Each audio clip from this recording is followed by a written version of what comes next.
The Pentagon has tried to kill it again and again. Congress keeps dragging it back from the grave, and enemy tanks learned long ago that if they hear its sound, it's already too late.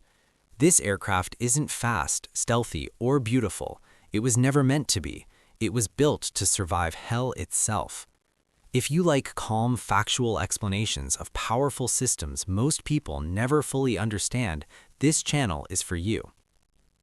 This is the A-10 Thunderbolt II, better known as the Warthog, the nickname that perfectly captures its personality. This is not a fighter jet in the traditional sense. It doesn't rely on speed, altitude, or surprise. It relies on brute force, survivability, and one of the most terrifying weapons ever bolted to an airplane.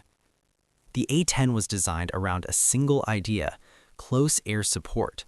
Not bombing from miles away, not high-speed flybys, but getting low, slow, and personal with the battlefield, and staying there as long as ground troops need help. And at the heart of that mission sits the GAU-8 Avenger cannon. This gun is not just large, it is absurdly large. The GAU-8 is a 7-barreled 30mm rotary cannon that fires armor-piercing rounds roughly the size of soda cans. Engineers didn't design a gun to fit the aircraft, they designed an aircraft to fit the gun. The cannon sits on the center line of the plane, so large that the front landing gear had to be offset to the right just to make room for it. When the pilot squeezes the trigger, the gun fires at a rate of roughly 70 rounds per second, not per minute, per second.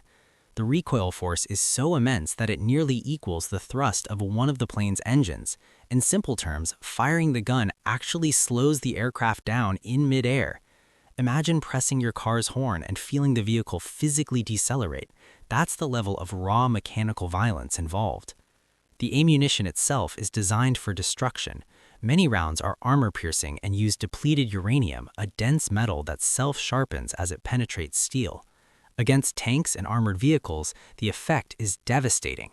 From above, where armor is thinnest, the rounds rip through metal like paper, shredding engines, ammunition, and crews in seconds. But the A-10 isn't just a flying gun, it's a flying tank.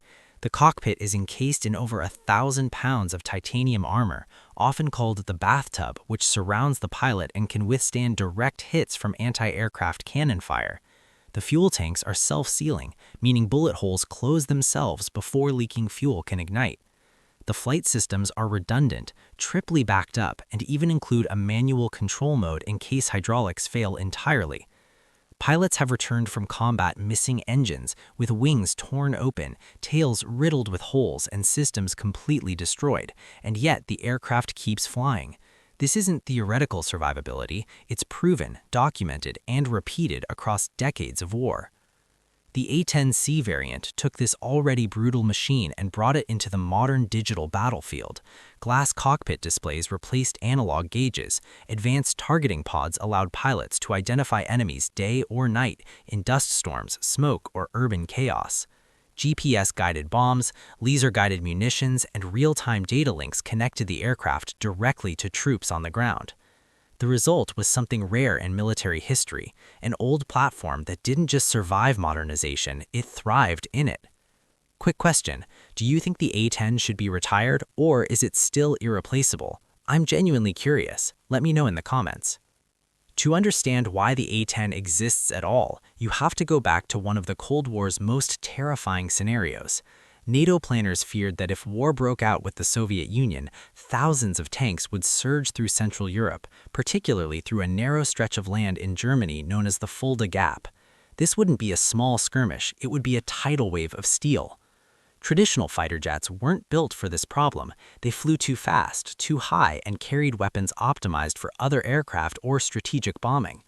Helicopters could engage tanks, but they were slow, vulnerable, and easy targets for ground fire. The US military needed something entirely different, something that could fly low enough to see individual vehicles, slow enough to aim precisely, tough enough to survive being shot at, and lethal enough to stop armored columns in their tracks. Fairchild Republic won the contract by ignoring everything aviation culture prized at the time. Instead of speed, they chose endurance. Instead of elegance, they chose toughness. The A-10's straight wings allow incredible maneuverability at low speed and altitude. The engines are mounted high and far apart to reduce heat-seeking missile vulnerability and ensure that if one engine is damaged, the other can still bring the plane home. The aircraft's top speed is barely over 370 miles per hour, slower than many propeller-driven planes from World War II, and that was intentional. Speed would have made it harder to identify targets and coordinate with troops. The A-10 wasn't built to dash in and escape, it was built to stay.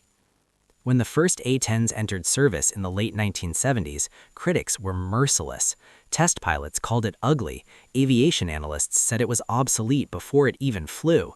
The Air Force itself often treated it as an embarrassment compared to sleek fighters like the F-15 and F-16.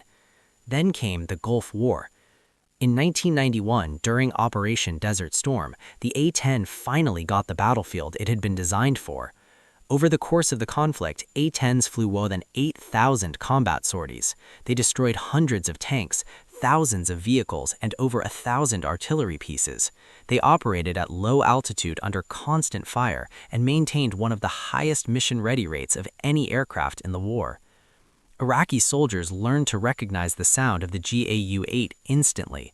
The infamous brrrt wasn't just noise, it was a warning that the fight was over. Many abandoned vehicles and fled as soon as they heard it.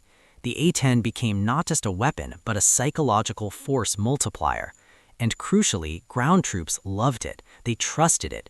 The aircraft stayed overhead, visible, audible, and responsive. It didn't vanish after a single pass. It circled, it waited, it listened. That trust would become the A-10's greatest weapon in the battles to come. Despite its proven performance, the A-10 has spent most of its life fighting a different enemy, its own retirement. Since the 1990s, the U.S. Air Force has attempted to remove the A-10 from service multiple times. Each attempt followed the same logic. The A-10 was old, it wasn't stealthy, it couldn't survive against modern air defenses. Newer aircraft could theoretically do its job more efficiently. Each attempt failed. Why? Because wars kept proving the same lesson. When ground forces were pinned down, surrounded, or ambushed, they didn't ask for fast jets or drones, they asked for the A-10. In Afghanistan and Iraq, the aircraft became legendary. It could loiter over a battlefield for hours, sometimes longer than any other fixed-wing aircraft. It could fly in weather that grounded others, and most importantly, its pilots could visually confirm targets, reducing the risk of hitting friendly forces. There are stories of A-10 pilots flying so low that soldiers could see the pilot wave before engaging enemy positions just meters from friendly lines. That level of precision and confidence is difficult to replicate with speed alone. The aircraft's survivability continues to shock engineers. One A-10 over Baghdad took a direct missile hit, lost hydraulics, suffered catastrophic wing damage, and still returned safely. Another lost an entire engine and landed as if nothing unusual had happened. The design philosophy assumed damage was inevitable and planned for it. Modern upgrades ensured the A-10C remained relevant. Digital communications allow direct coordination with ground controllers. Smart weapons provide precision when needed, but the core mission hasn't changed. It still flies low, it still absorbs punishment, and it still does one job better than anything else. Critics argue that modern warfare no longer needs such a specialized aircraft. Supporters respond with a simple question: what replaces it? Drones can loiter, but they lack human judgment. Fast jets can strike quickly, but they can't stay. No aircraft has yet matched the A-10's unique combination of endurance, survivability, and pilot-controlled firepower. As of today, the A-10 Warthog remains in service, with plans extending into the 2030s. Every retirement proposal meets fierce resistance from Congress, veterans, and soldiers who know exactly what the aircraft means when lives are on the line. The A-10 story isn't just about hardware, it's about philosophy. In a world obsessed with speed, stealth, and automation, the Warthog stands as a reminder that sometimes the most effective solution is the simplest one, executed relentlessly well.